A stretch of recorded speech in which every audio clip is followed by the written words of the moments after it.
Guys, mga sisilab mga friends, ito po papunta po kami sa ito pa yung Roosevelt, Barangay Roosevelt po sa Barugo. Puntahan po namin yung school na pinag-aralan po ng aking asawa nung elementary siya. Ayan, ito po yung papunta, diba? Kita nyo, no? Ang ganda, mapuno pa po yung lugar niya. Ayan, no, nagbibilag po sila ng palay. Galing, oh.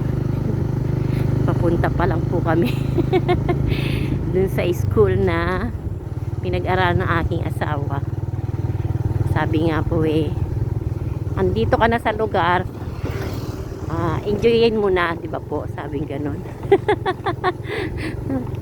Ganda pa po ng lugar niya. Ganda. Ayan, no? Ganda pa, oh. May mga pananim pa pala dito na palayan.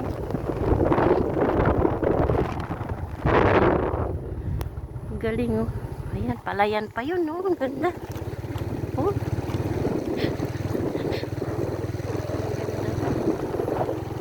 Ganyan yung palayan namin dati. Puno pa ng nyog. Ayan, dami. Oops, ito nga lang di pa maayos yung pasada nito.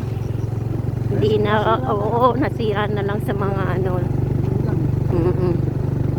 Namin nyo po dito, tsaka ang bahay, hindi po talaga siya dikit-dikit, di ba?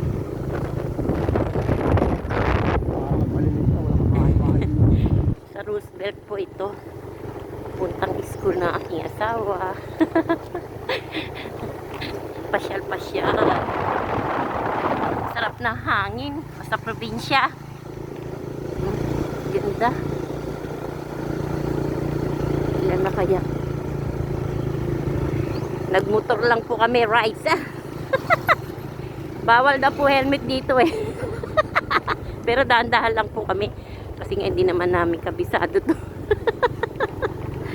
Kaya sabi nga safe ride kailangan.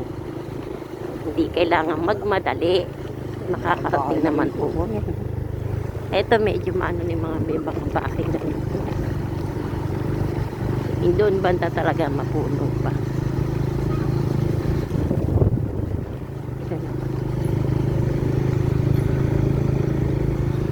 Enjoy lang ang life.